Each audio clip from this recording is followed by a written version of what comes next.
ठिकाणी आपण बसलेलो आहोत. ही कुठली नगरी आहे? आपण कुठे बसलेलो आहोत? त्र्यंबक नगरी. तर तिची मुख्य देवता त्र्यंबकराज, त्र्यंबकेश्वरी ती त्र्यंबक देवता.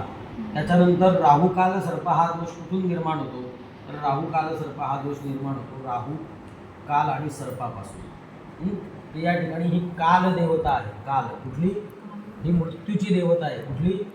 पण आज धर्मपूजा आहे म्हणून तिला आपण या ठिकाणी आमंत्रण दिलेलं आहे. त्याच्यानंतर या ठिकाणी ही केतू देवता आहे. साप, राहू म्हणजे सापाचं मुख आणि केतू म्हणजे सापाची शेपूट. याला मुख दिसतंय का? नाही दिसत. त्याच्यानंतर इथे आहे मनसा देवी. काय? सर्व मनोकामना पूर्ण करणारी नागकन्या म्हणून या ठिकाणी आपण घेतलेली. याच्या माध्यमातून 9 नागांचं पूजन सांगितलेलं आहे.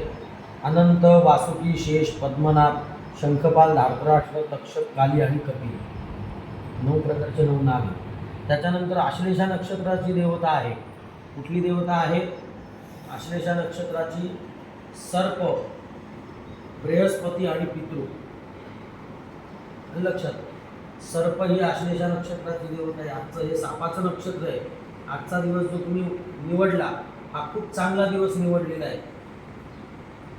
आजचा दिवस खूप चांगला दिवस निवडलेला आहे. ही सापाची नक्षत्र आहे. आश्लेषा नक्षत्र सर्पाचं नक्षत्र आहे. या दिवशी केलेली शांतीपूजा फलदायी जास्ती ठरते.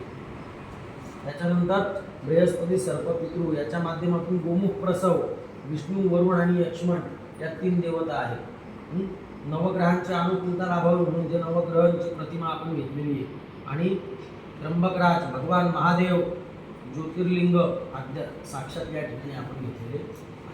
या सगळ्या प्रतिमा ताई आपण तुझ्यासाठी नवीन बनवून आणलेल्या आहेत. या बनवत असताना या प्रतिमा ठोकल्या जातात. काय होतात? घासल्या जातात. विविध प्रकारच्या द्रव्यामध्ये बुडवल्या जातात. म्हणून या प्रतिमा काय झालेल्या आहेत? उष्ण झालेल्या आहेत. काय झालेल्या आहेत? त्यांच्या शरीरामध्ये नकारात्मक शक्ती निर्माण झालेली आहे. ती आपल्याला मंत्रांद्वारे बाहेर काढायची आहे. काय बोललो? मग त्याला म्हणतात अग्नी उत्तारण. काय म्हणतात? अग्नी म्हणजे उष्णता, उत्तारण म्हणजे बाहेर काढणे. आणि आपल्यातला जो प्राण आहे तो त्या प्रतिमांमध्ये आपण संक्रमित करणार आहोत. याला म्हणतात प्राण प्रतिष्ठा. अनेक लक्षात. या ठिकाणी सगळ्या गोष्टी आपल्याला शांततेत मन लावून करायच्या आहेत. हातात पाणी धर. आसाम मूर्तीनाम निर्माण विधौ अग्नि प्रतपन ताडन टंकन दोष परिहारार्थम अग्नि उत्तारण पूर्वक प्राण प्रतिष्ठा करिष्ये. सगळ्यांना चमचा पाणी वाहत राहा. समुद्र सतभावकायाग्ने परिव्यायामसि पावकोऽस्मि यज्ञो शिवो भव पावकोऽस्मि यज्ञो शिवो भव अग्ने विदसि मन्नो गीता विरागहि से मन्नो जितनं पावकवर्णको शिवाङ्ग्रिधि अन्यौस्ते समत्तबन्धु हृदयः पावकोऽस्मि यज्ञो शिवो भव जय देवा देवानन्दज्ञानाकुसंवत्सरणं भागमासते देभ्यो नरते पवते धाम किञ्चन ते दिवो न पृथिव्यादिष्णुको अन्यौस्ते समत्तबन्धु हृदयः पावकोऽस्मि शिवो भव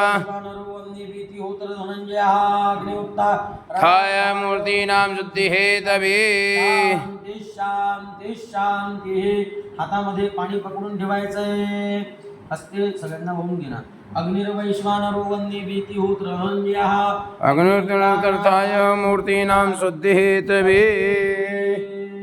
जलमादाय हातात पाणी धर. अस्य श्री प्राणदेवता मंत्रस्य ब्रह्मावतो गुरुषया गुणसामानंदवं जलरावसी परा प्राणदेवता निजमली गते क्लोम क्रमासन मुक्तीना प्राणप्रतिष्ठापने विनियोगा संवाचा